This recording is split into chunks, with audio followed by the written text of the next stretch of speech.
the fog is the place that nobody likes to be.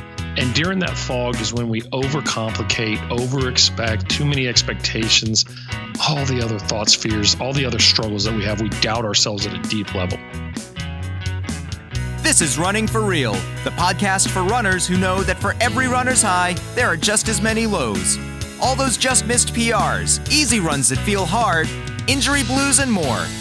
Each week, we'll talk to running, health, and wellness experts about their highs, lows, and best advice to build our confidence. Running for Real is about being honest, being brave, and most of all, not feeling alone. And now here's our host, who fell over 1 meter before the finish line of a 10K and crawled across it, Tina Muir. Hello, my friends. Thank you so much for joining me for the Running for Real podcast. And I want to make a moment here to thank you for all the kind words, the sharing you've done with family, friends, Facebook groups, and wherever else. It means so much to me that you've taken the time to do that. My number one goal right now, I shouldn't say my number one goal. I've told you what my number one goal is, to get my health back, which you probably already know if you listened to episode 1 or you did read my monster blog post about me taking a break from running. But anyway, back to the point. My second goal right now is to get to the new and noteworthy section of iTunes in the health section. And you guys are helping me to get there by your rating, your reviews, your sharing, whatever else. So thank you so much for doing that. I really appreciate it. And I really do read your comments, and I want to thank you for all the love and support you've given me. I'm so glad you're enjoying it, and hopefully I can continue to improve and give you episodes that you enjoy. So today is the last day you can enter the giveaway to be one of 5 winners of Steve's half marathon or marathon training programs. That is my husband and coach. So if you haven't heard of Steve and you don't really know much about me, then maybe you could go listen to episode 1 and you'll hear a little bit more. So if you're listening to this on Friday the 5th of May, the contest ends today. So you have until 11:59 p.m. Eastern Time to email me a screenshot of your rating and review to podcast@tinamuir.com. If you're listening to this after the 5th of May, I'm afraid it's too late to win, but the programs will be available on my website in the next few weeks. And you can leave a review on either iTunes, Google Play, or Stitcher.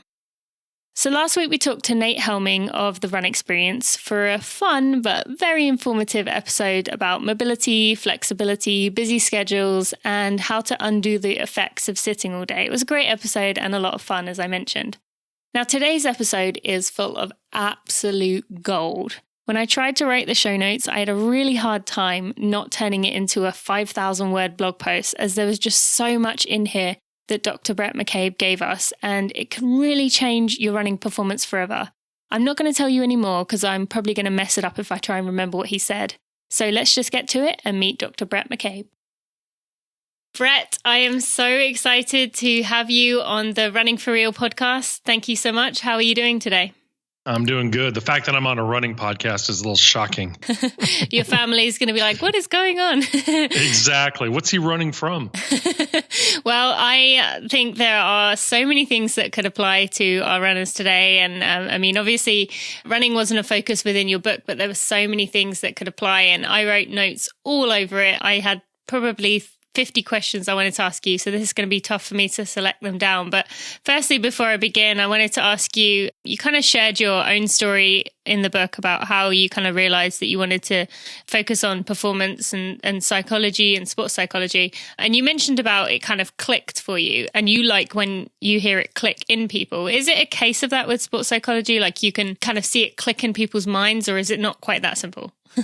I think that's a great question. And thank you for the comments on the book.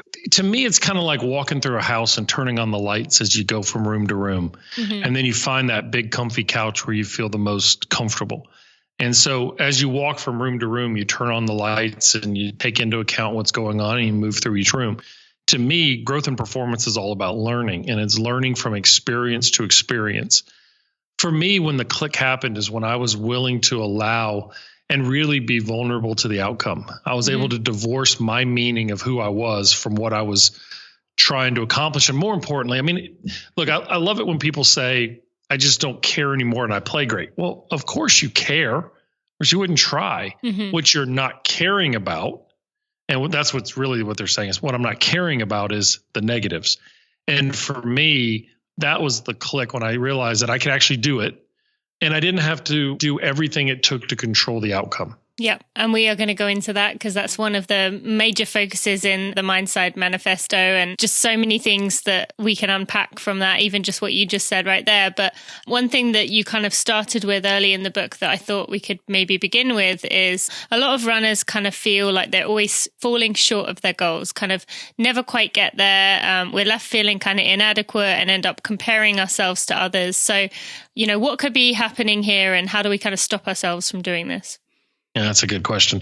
So one of the reasons why we feel inadequate when we compare ourselves to others is we never compare ourselves to areas that we have strengths. That's just not who we are. Mm-hmm. We don't ever look at somebody and say, man, I'm really, really fast. I'm as fast as anybody in the world. And I want to compare myself to somebody who runs just like me. What we do is we identify things in other people that are inherent insecurities.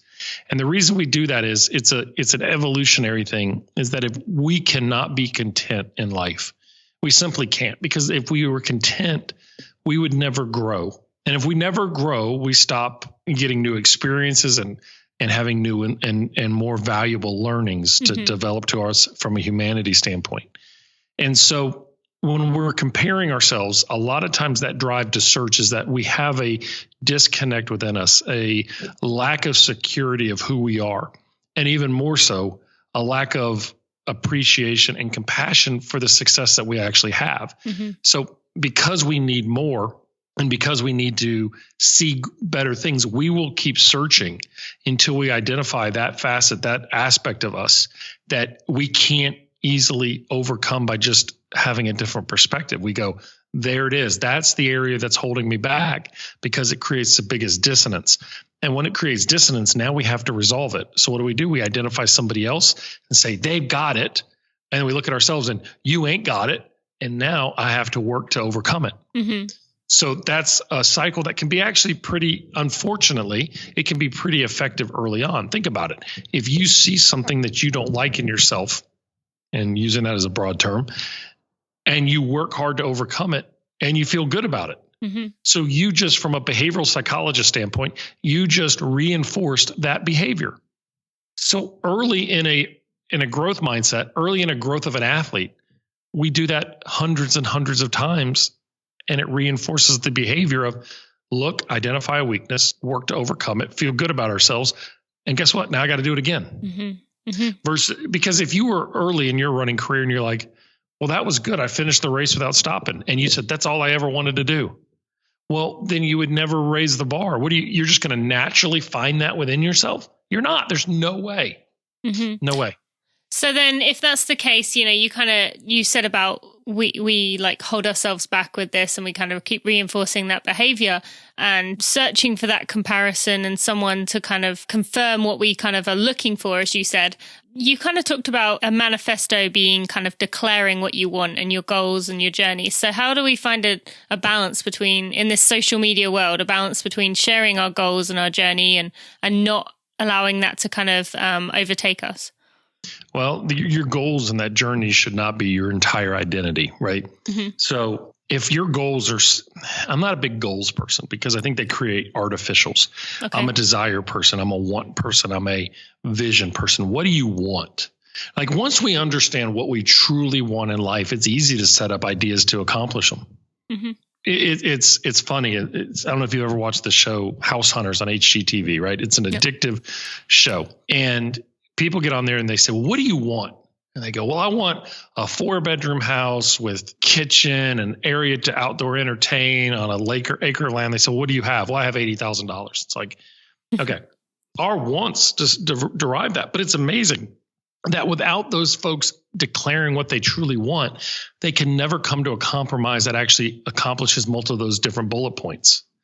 So we're so afraid to say what we want. I mean, there's the old joke in the business movies where somebody's sitting across in an interview, a young executive, and the boss says, what do you want in your life? And the executive goes, I want your job. But what's wrong with that? Yeah. I mean, there's a way to do it with decorum, but what's wrong with that? Saying, I want to be this. Now, not everybody wants to be that. So for me, a manifesto is an idea. It's finally resolving the fact within us that I want to succeed, or I want this. This is my mindset to help me achieve what I want. If you can't do that, then you're not being honest with yourself. Mm-hmm. And a lot of us are afraid to really open up and be honest and be vulnerable to ourselves to say, I want this. I really do. Yeah. Because two things happen. One is you say you want it and you work hard and you don't achieve it. That's disappointing. But if you made the investment to achieve it and you fell short, there's also that fear of, why did I waste all that energy on an outcome that I didn't have as a guarantee? People who get caught in that trap get caught in a trap of not seeing the value that they learn from themselves. I had drinks last night with a buddy of mine who's CEO of companies, and he's in between. He's doing some consulting for us. And he said, last time I saw you, I was in a position where a deal was getting ready to happen that could have been life-changing. And that night after I left you, he said, the deal fell apart. The next morning, I jumped on a flight to Frankfurt, Germany, and spent a week trying to salvage the deal. He said, right now, even though the logic, rational part of my brain tells me the best thing that could have ever happened to me was that deal fell apart. He said, I'm still hurt. My ego is still hurt. Years of working this deal, and it's gone. And I said, I can't tell you the number of times in my business on the building of the mind side that I thought I needed to do this or that. And I had everything lined up. I thought it was good to go. And then all of a sudden something didn't happen. Mm-hmm. And I'd be disappointed and frustrated. But that resolve of having a little bit of an ego impact and pulling back and saying, wait a second here, what is it that I really want? Those things were not what I really wanted. They were accommodations to what I think I wanted. And so until we fully lock into what we want, and what I told him is, I said, look, one of the best songs ever written is a song by Garth Brooks called Unanswered Prayers. And it's the thought that, he goes back to his high school reunion, to a high school football game, and he sees his girlfriend that he wanted to marry so bad. He prayed every night that they would be married. They didn't. He met his new wife, and they're so much happier. And he just realized some of God's greatest gifts are unanswered prayers. Mm-hmm. Athletes we want success all the time, because a part of us deep down wants success because we have to have it in order to feel valued by ourselves. If we can remove ourselves from that destructive nature and say, I want it because I want it. I want to achieve it because it feels good. Like I really enjoy it. And will I be disappointed if I fail? Yeah. But will I be okay? Of course. Then I will learn. Okay. And that's why a manifesto is so important, is because if you don't fully declare, then how do you know if you ever achieved it? Mm-hmm. That's so true. And so if someone is listening right now and they're thinking, okay, how can I apply this to my running? How can I know what I really want? Like, is this something, it's like one of those things, the first thing you think about when you wake up in the morning? It's something that when you say it, you're a little bit embarrassed to admit it because it seems so high. Like, how do you know what your true deep down want is? That's the $1 million question. There's a lot of books written on finding your purpose. There's a lot of books written on knowing your passion of life. But to me, I call it red wine therapy. Get a glass of red wine, sit on your back deck, go to a coffee shop, get a latte, and put some headphones in your ear and put a white piece of paper down and just say, what do I want? And allow it to be free flowing. Mm-hmm. I looked at my dad growing up. My dad was extraordinarily important in my life. He was a college baseball player. He went to pharmacy school and got accepted by some of the top med schools in the country and couldn't afford to go. So he went into the military with the idea that maybe he'd eventually go to med school. He never did. And I think after he retired from the Air Force, 20 years of a pilot or as a navigator, he went back into pharmacy, and he always regretted being a pharmacist. It wasn't a shameful job. It was a job that he just felt that he was never able to do his skills, because the degree that he went into was not the degree he was practicing. Back in the day, he finished in probably 1962 or 63. A pharmacist was kind of the doc on the corner. They weren't a doc, but they were the ones that would take this over-the-counter thing, take that, and they would help. It was a community feel. And he always told me, never fall short of what you really want in your life, because he said, I've always felt that my passion was missed. And it wasn't until he spent 4 months in the hospital with a very long rehabilitative and a couple near-death experiences, really blood pressure's running in the low 50s, so pretty much dead, that he went back to work as a pharmacist. And I remember the phone call. He called me and he said, for the first time in my life, I'm proud of what I do. He said, I found my passion. And he said, my passion was always, I thought, in a job, but it was in helping people. He said, I always love helping people. And he said, I was wrong for so long that I was trying to find it in a job title. So your question is, a lot of times we try to put things in boxes. The mind works on predictions. It works on commonalities. We try to put things, if we eat at a restaurant, we're trying to figure out, what cuisine is this? Is this Mexican or is it Italian or is it, the greatest thing is when we don't know, we call it fusion.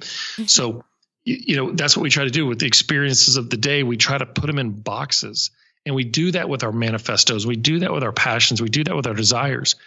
It's not wrong for somebody to sit down and say, I don't know what I want in running, but I do want this.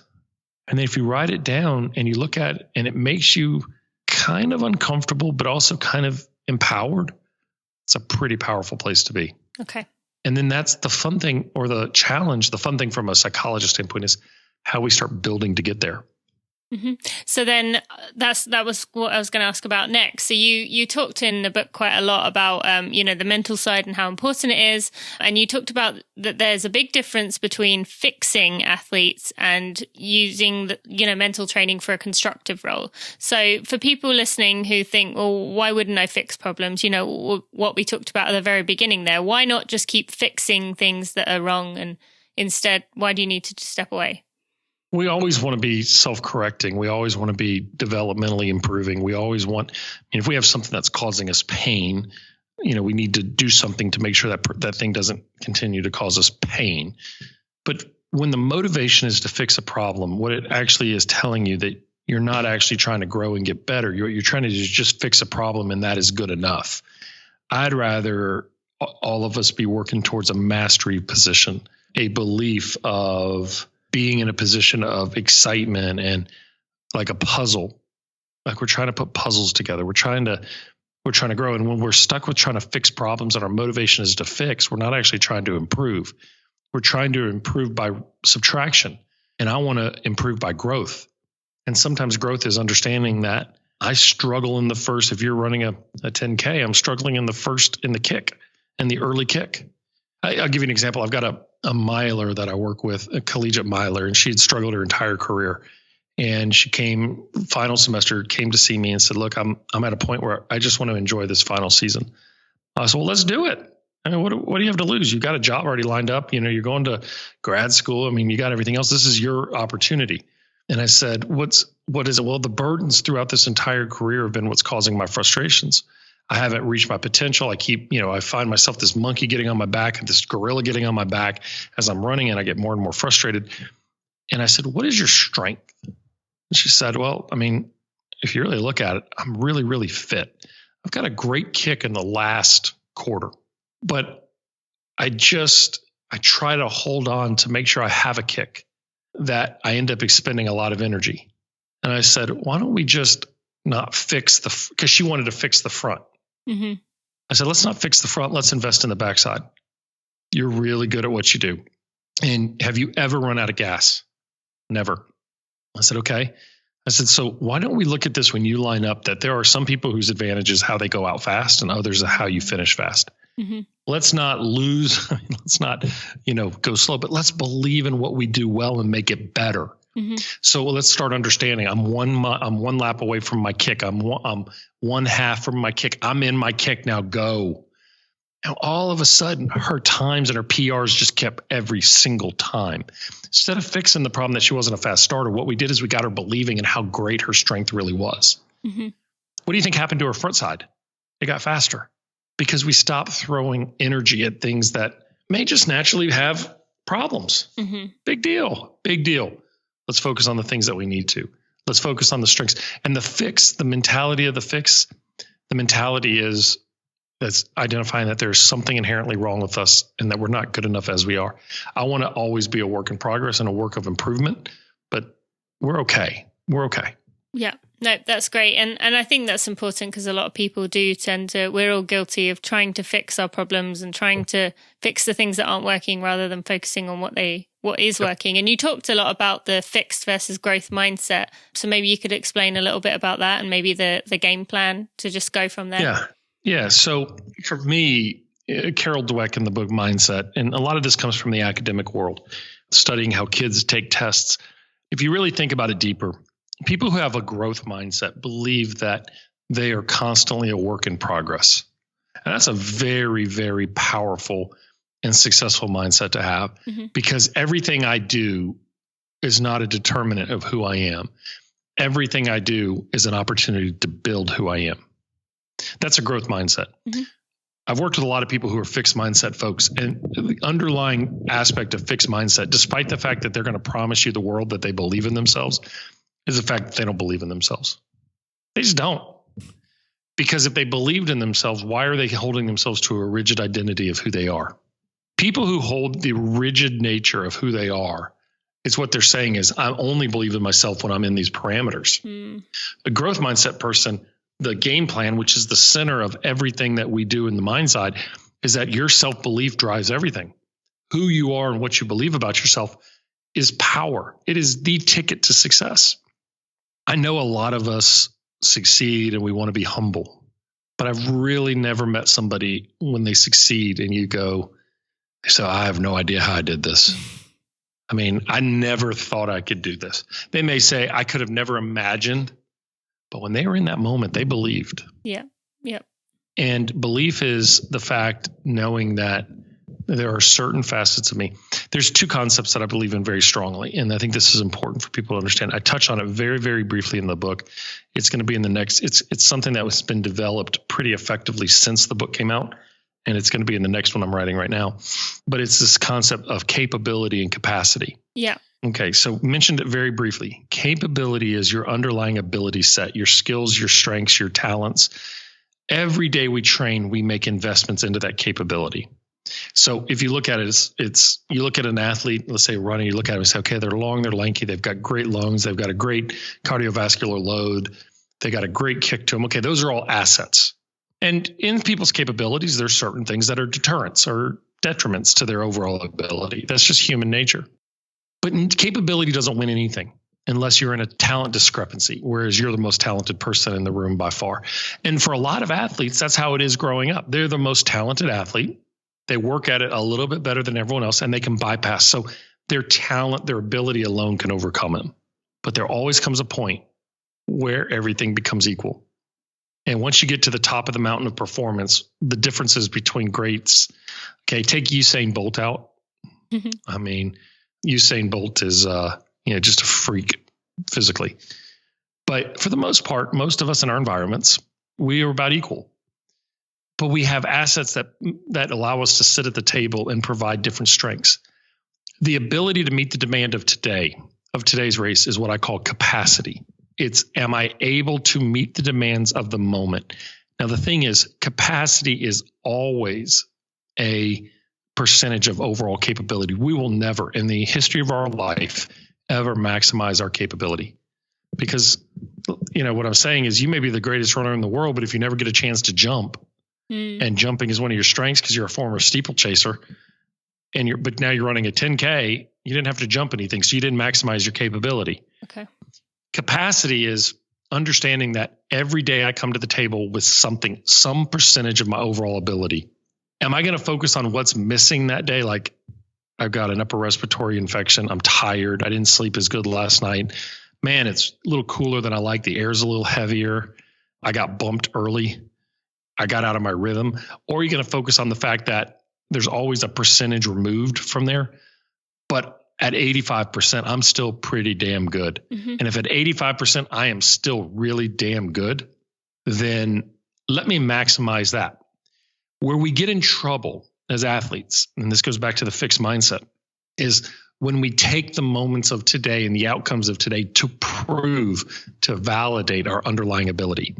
That's where athletes fall into the trap.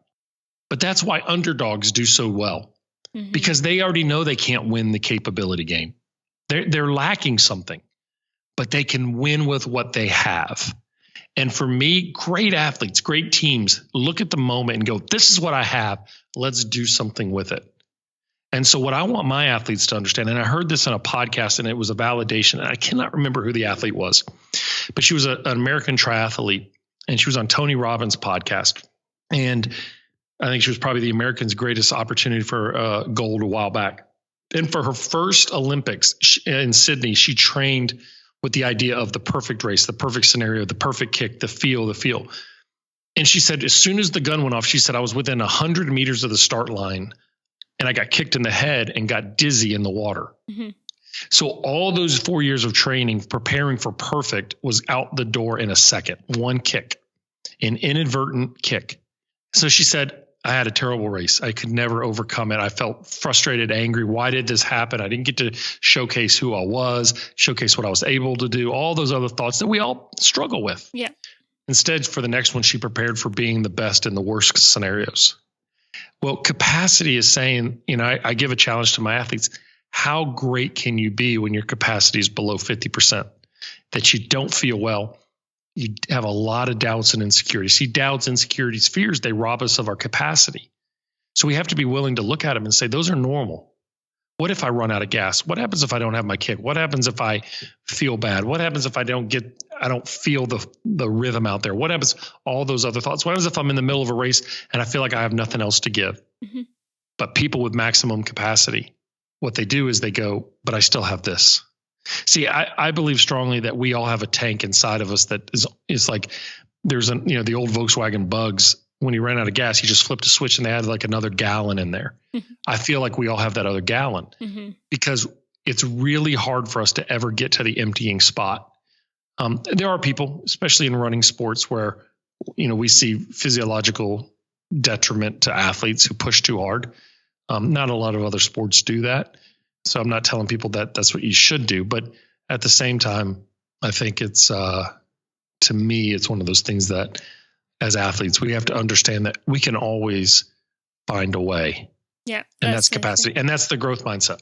Yeah, that's so powerful. And thank you for explaining that and putting it into perspective. And you did mention that in the book. And I really enjoyed that because I hadn't thought about it in that way. So that was good to read. And then you kind of touched on it just while you were talking. It made me think about, you talked a lot about expectations being one of the mental burdens that we kind of experience. And I thought maybe you could explain some of the factors of these mental burdens that we go through, like expectations for one, fear of failure or success, and then the letdown against inferior competition. Because those are things I think runners experience a lot. And expectations really tend to kind of mess with us. And I'm sure they do in other sports too. They do. But what makes it harder in running is you have a clock. Yeah. You have a time. And really, as much as I would love to say that the time is uniform, it's never uniform. It's different day to day. Mm-hmm. There was a great piece written by a guy by the name of Martin Keimer. And Martin Keimer is one of the elite golfers in the world, a U.S. Open champion or PGA American champion. I can't remember what he won, but won a major. And he was leading the Players' Championship. It was essentially the fifth major. And he played out of his mind the first day. And the second day, he was still in the lead, but it wasn't near the same. And a reporter asked him, how hard is it to do that day in to day out, trying to recreate what you had yesterday? He said, no. I never recreate. I always create. Oh, I love that. And he said, because every day I wake up, it's a new day. I have different feels. I eat different things for breakfast. I can try to do all the same things over and over again, but that's a waste of my energy. I accept the fact that every day is different. And my job is to create what I can every day. And I actually had a shot putter, a discus thrower last year who had his career year in college, came in very high in the NCAAs. And he said, every day I create. And that was his mantra: create, don't validate. And the idea was create every day with what I have and what's available to me. So to me, that's pretty great, is to always create. Now, where expectations get us is expectations are entitlements. They're based on something we've done in the past, trying to predict something in the future based on something that we usually fear. If it's something that you really want, and it's a risk, you don't expect to get it. Mm-hmm. You got to look at the root word, expect. Why would you expect anything? This world is an unknown place, and performance is an unknown mistress. It does not care what you want. It's going to challenge you to fight for what you desire. And expectations are burdens based on the fact that I've had a great week. Nobody ever comes in and says, God, I really thought I should have run faster than that when they did. Everyone says, I thought I was going to run that fast. No, they said, When they succeed, they go, I just went for it. I was shocked. But when we fail, we say, I thought I should have run faster than that. Yeah. And should is such a negative word. And in psychology, it was coined by a psychologist by the name of Albert Ellis. Don't should on yourself. And the other one, it's a little bit more graphic, is don't masturbate. In other words, should and must are both telling you that you failed to do something. And so it's a way of punishment of yourself. And expectations are entitlements. Just because you've had a great week of practice, those are investments. Those are not mandates. Mm-hmm.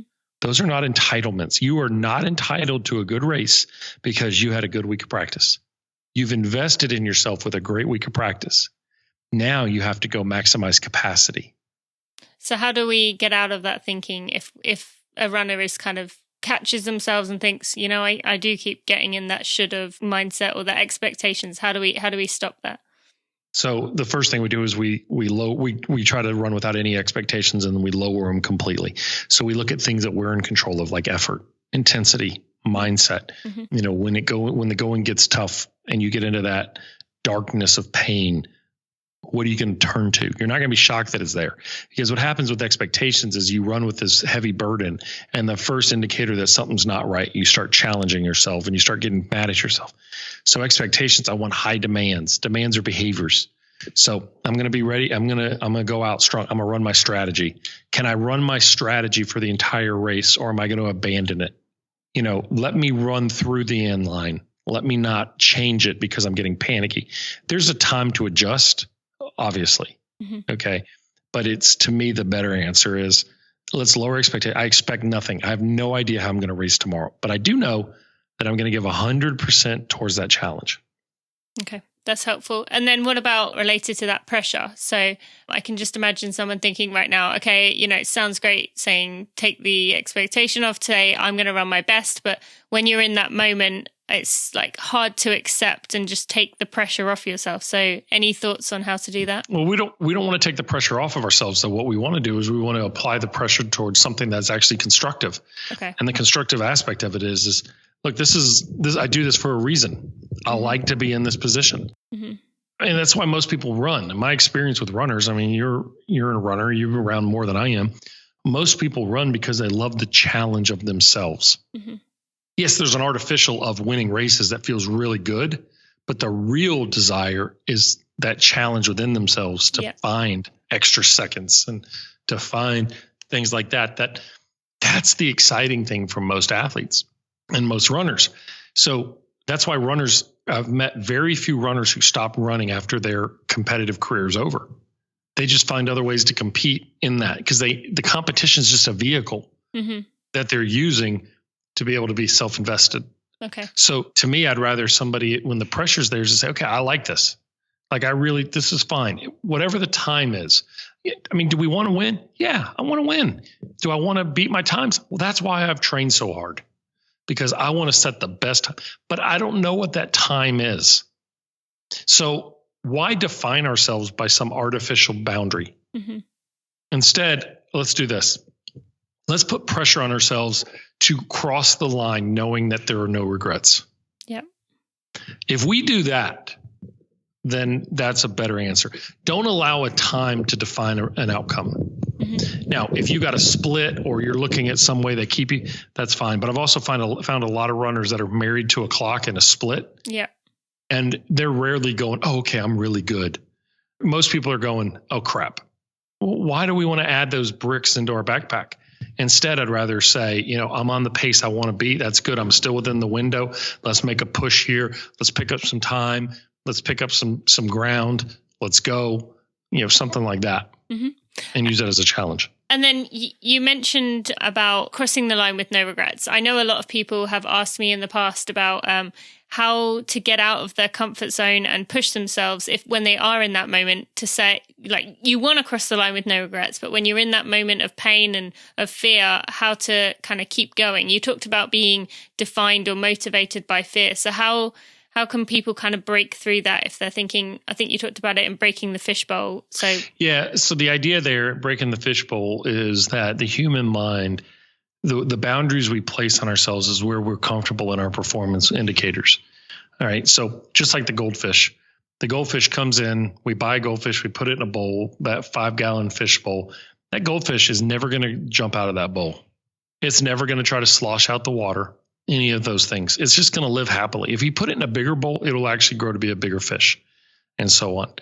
And the reason is it grows to the size that the boundaries placed on itself dictate. Mm-hmm.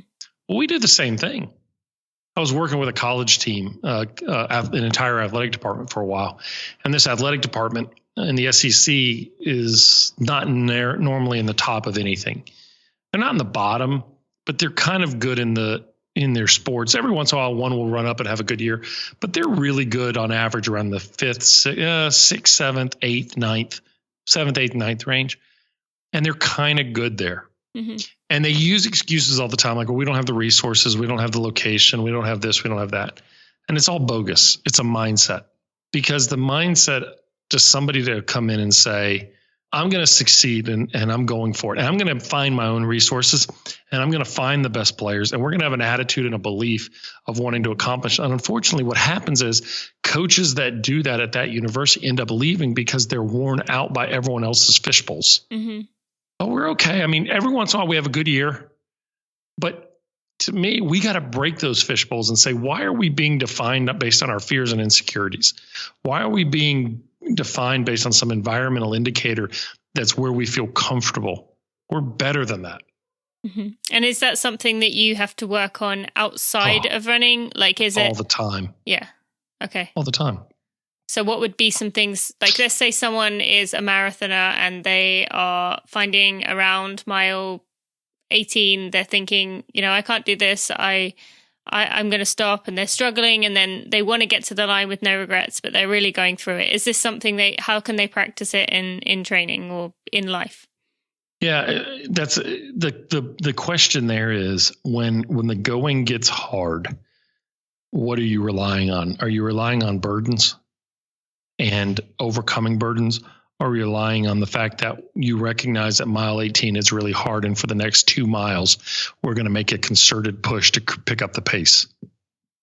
Okay. And understand that it may result in a certain time that's good or bad, but I'm going to learn about that feel right then. Okay, I see. And you also talked about, I think you were using another example, but you said about focusing on the next 2 minutes, which I thought was really going to be helpful for runners, kind of saying, just get through the next 2 minutes. So maybe you can explain that. So one of the words that we use a lot with a little bit of ambiguity is pain, mm-hmm. right? So pain means injury, and pain also means discomfort. Does all discomfort equal injury? No, of course not. So when we're experiencing pain while we're running, it's trying to tell us that there's something wrong. The more we focus on pain, the more the pain is being amplified. Mm-hmm. But distraction is an amazing tool to pain. Now, we're not talking injury pain, so let's take that one out.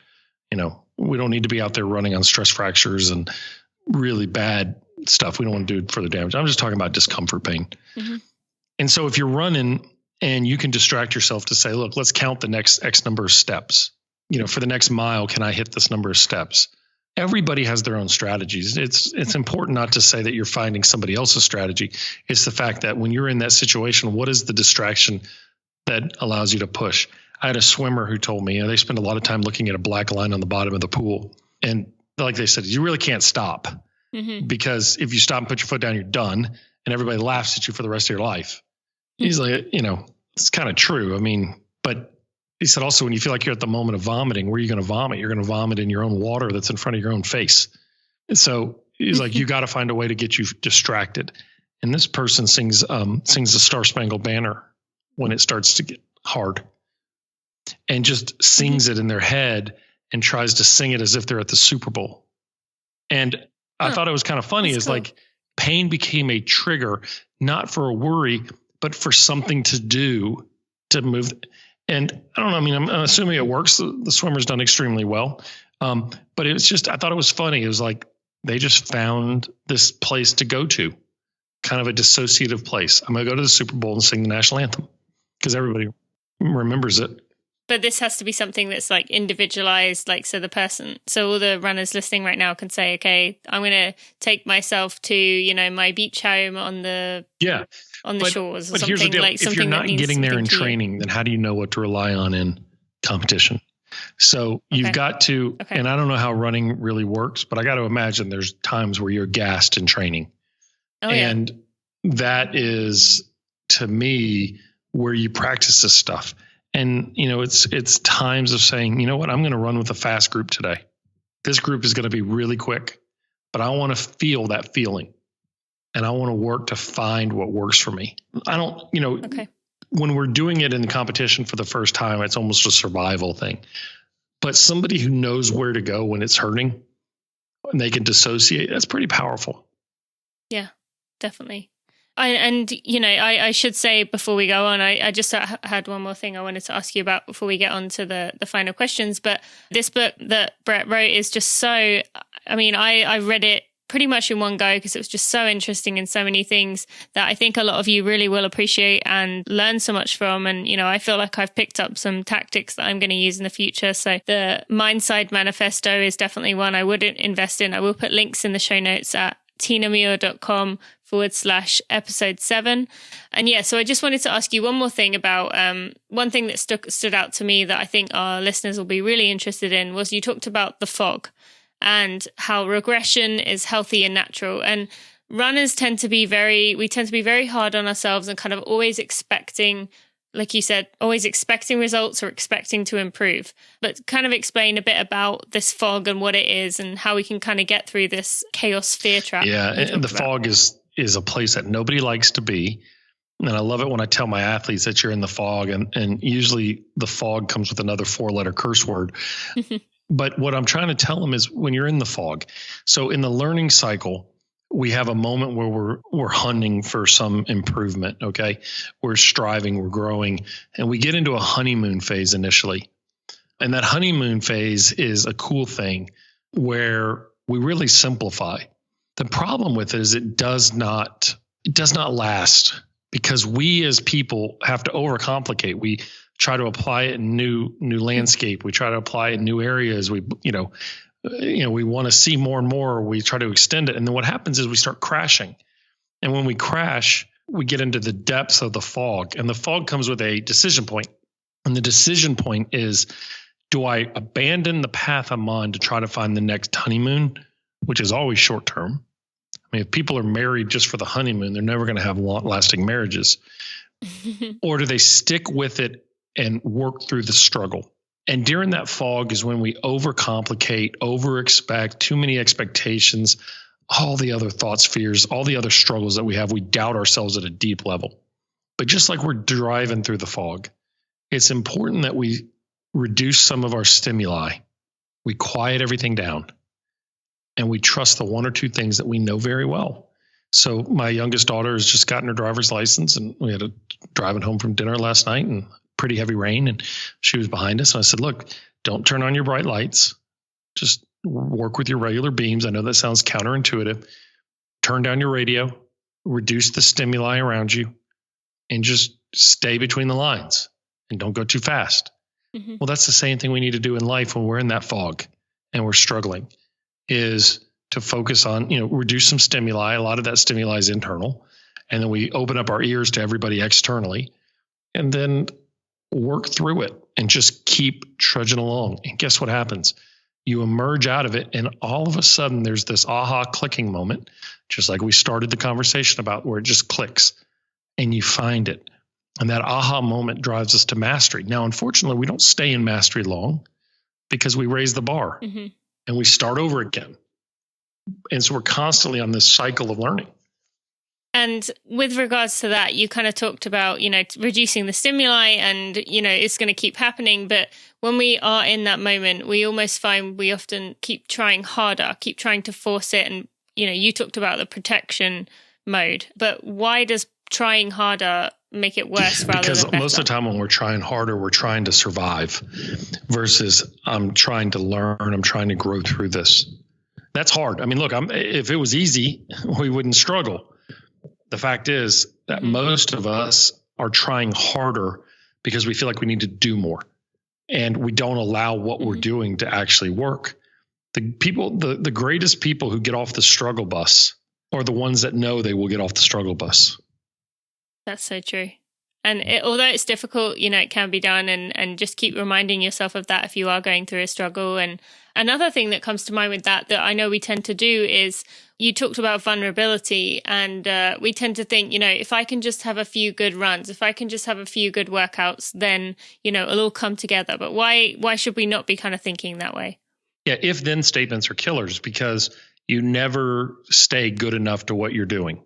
And what happens is, if I do this, then this will happen. If I do this, versus I'm going to do this and I'm going to continue to work through this. And that's the hard thing, because if-thens make all logical sense in the world, but they don't actually do anything successful. So to me, if-thens are a lot of times about, it's this contingency plan. Like, we don't believe we're actually good enough. Yep. And that often is the root of it. And again, guys, I would suggest going out and looking into this book, which I will put a link in the show notes, The Mindside Manifesto. I have loved talking to Bhrett today about these topics, and there's so many more questions that I had about it because it was just so interesting. But I want to go on to the Running for Real 4 right now. I usually ask people for a unique nutrition tip, but maybe instead of that, we could do maybe a quick tip about how people can fine-tune their mental nutrition. I do think two things. One is, have a time every day to allow the mind to rest, to heal. And reflection is very important. But also, don't forget, eating is very important for mental acuity. And the brain needs nutrition. It needs water, and it needs protein. It needs carbohydrates. And if we're not feeding the brain weighs, the old folklore is 5% of the human body, but it takes up about a quarter of its energy. So if we're not feeding the brain, then we're actually not sparking the body. Okay.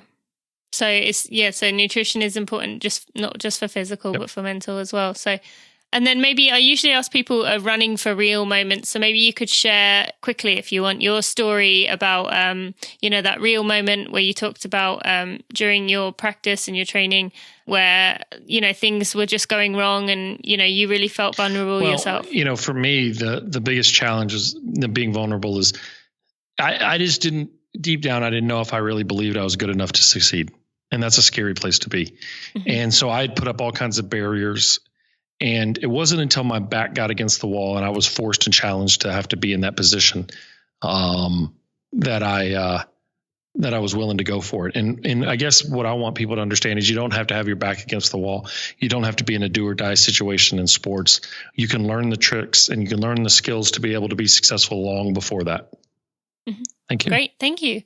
And then a high moment. I obviously know what yours is, but maybe you might have a different one, or for anyone who hasn't read the book, what would be a high moment for you? From a baseball standpoint, it was probably pitching in the College World Series. But I think high moment for me was it's kind of different. I remember walking through campus. I'm going to shift gears, but I remember walking through campus when I was an undergrad thinking, why would anybody go to grad school and get a doctorate degree? That's stupid.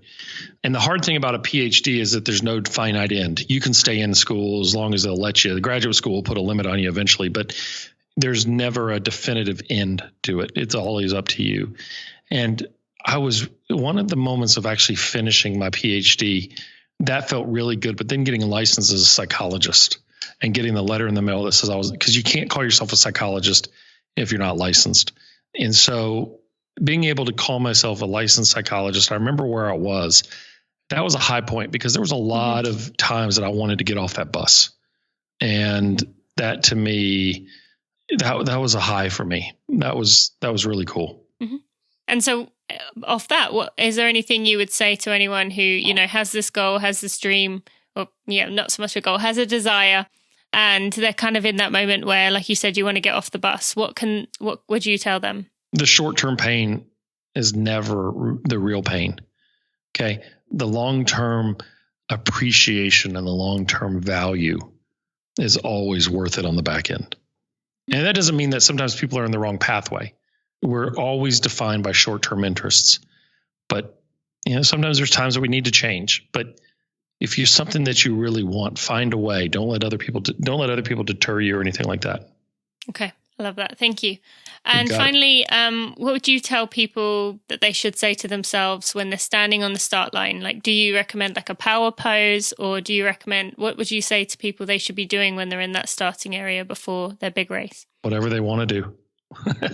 Whatever they want to do. If they want to get excited, get excited. If they want to just have a moment of zen, have a moment of zen. But whatever it is, do it as an investment and just invest it in you. And what if someone is kind of thinking, okay, well, I usually feel so nervous, I'm going to throw up. That's fine. Adrenaline and anxiety feel the exact same in the body. The only difference is how we interpret it. When we interpret it as fear, it becomes anxiety. When we interpret it as excitement, it's adrenaline. Okay. So just switch your mindset and say, you know, I'm excited. I'm not nervous. That's right. This doesn't feel comfortable, but I'm excited to be here. Okay, great. Well, Bhrett, thank you so much for coming on the show. Anything else you would like to say to our listeners, or where they can find you for checking out the book? I will put a link, as I mentioned. You got it. No, we drive by people all the time that are running, and I always tell my wife, I wish I could do that. And with a guy with some very deformed flat feet who didn't realize he had asthma while he was playing baseball and couldn't understand why when you ran, we'd go out and run 5 miles. I couldn't understand why I couldn't speak. And now I'm post hip replacement. My running days are I'm not built to run, and that's okay. But I see it with admiration, and I always wanted to know what it felt like just to open it up and run and have that perfect gait. So I come to you with a lot of admiration. Oh, well, thank you. And I appreciate that. And thanks for coming on the show. And I wish you the best of luck with the book in the future. Thank you very much. Mind blown. Okay, so maybe not mind blown, but that's definitely an episode to go back to over and over again. And for someone who doesn't run at all, what he talked about was so spot on for many of us. And I know I'll be using his advice in my running from now on. It was just such a great episode. And there's links to everything we talked about today, including that fantastic book of his. It really was a great read. And you can find it at tinamuir.com/episode 7. Now, at that link right there, you can also enter the giveaway to be one of 5 winners of a marathon or half marathon training program from my husband and coach, Steve. Today, May 5th, is the final day you can enter, so make sure you do it today. And it's really simple to do. All you need to do is leave me a rating and a review on either iTunes, Stitcher, or Google Play, and email me a screenshot of your rating and review to podcast@tinamuir.com. If you're not sure how to leave a rating or review on either of those websites, either that tinamuir.com/episode 7 or at tinamuir.com/marathon giveaway, there will be details on how to leave a review and a rating through a video format, so I make it nice and easy. I will be announcing the winners next week on social media earlier in the week, and then I will be announcing on next week's podcast so we can give those people a shout out if they are the winners. So make sure you subscribe to this podcast through your podcast player. So next week's episode with Angie and Trevor from Marathon Training Academy comes right through to your phone or tablet. And that means you don't have to search for it. And I know many of you are huge fans of these two, and they do not disappoint in this episode. So until next week, have a great time. Thanks for listening to the Running for Real podcast. Be sure to check out tinamuir.com for show notes and even more helpful running information.